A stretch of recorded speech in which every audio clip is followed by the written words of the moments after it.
Well, I was thinking that this day will never come to fruition after lengthy postponement, nearly a 2-month layoff.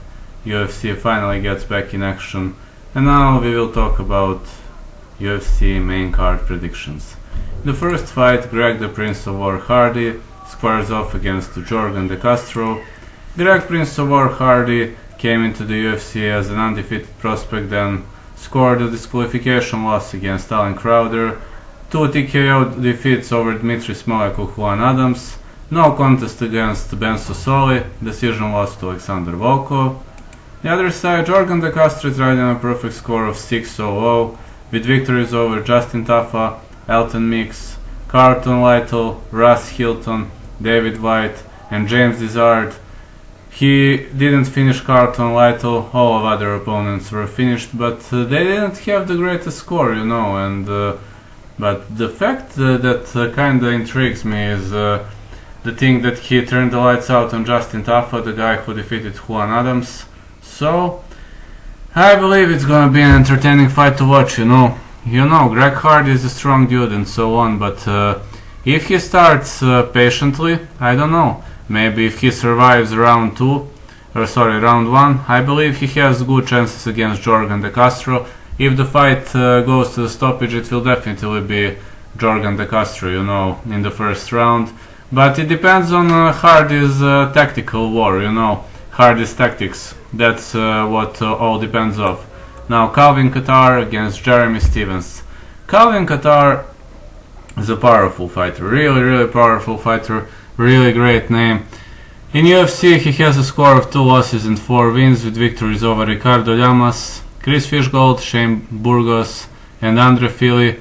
All his losses came via unanimous decision when it comes to the UFC, so he squares off against a real veteran of this sport, a real featherweight veteran of this sport is Jeremy Stephens, but Jeremy Stephens is on a very cold streak.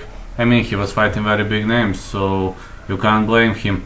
Jose Aldo loss, Magomed Sharipov loss, Yair Rodriguez loss, Yair Rodriguez no contest, no victory in last 4 matches, and this is to be or not to be for Jeremy Stephens. I believe Jeremy Stephens has very good striking.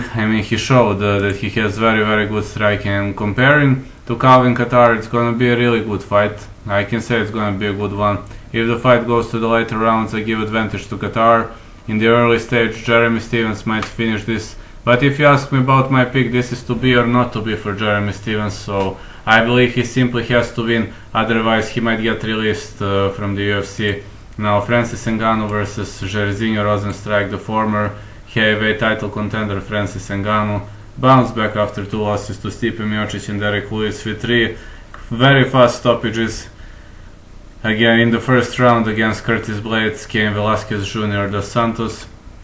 Now he squares against another bombing machine. It's Jairzinho Rozenstruik with a perfect score of 10-0 with KO victories over Junior Albini, Alan Crowder, Andrei Arlovsky and Alistair Overeem. Kinda questionable KO, but never mind, I believe Alistair won that fight. Yet Jairzinho Rozenstruik fought only once to a decision against Andrei Kovalev at Rizin 10, so I believe someone is going to get knocked out here. There's no way this is going to go to a decision. Both fighters are having very great punch power. Jairzinho Rozenstruik has great kicks, so this will be, I believe it's going to be a very short match, 1 or 2 rounds. I give slightly more chances to Ngannou, but you never know, Ngannou can kick off amazingly, or he can kick off badly, just like he did against Derek Lewis. And you never know what's going to happen, but slight advantage to Francis Ngannou. I expect a knockout victory. Then we've got Henry Cejudo versus Dominic Cruz. Finally, Dominic Cruz bounces back after that very long layoff. He hasn't fought since December 13, 2016. He has so many numerous injuries, and the guy is a former bantamweight champion. He won it against, when it comes to WEC championship, he won it against Brian Bowles, then defended it against Jose Benavidez and Scott Jorgensen, then unified it with UFC bantamweight championship, successful defenses against Uriah Faber, Demetrius Johnson, and then he had one non-title fight against Takeya Mizugaki, then again won against TJ Dillashaw, defended against Uriah Faber, just to lose it against Cody Garbrandt via anonymous decision. But he is a really, really big name of this sport, and he really deserves to win this barking machine. Yeah, triple C, triple champ, if you ask me. Henry Cejudo.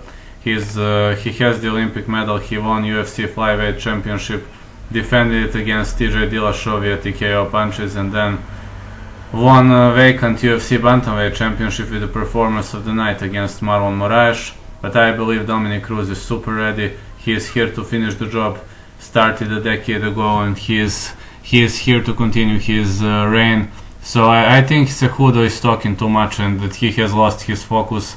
He has better wrestling, that's undoubtable, but when it comes to striking, Dominick Cruz is an expert, really an expert. Cejudo has good boxing and wrestling.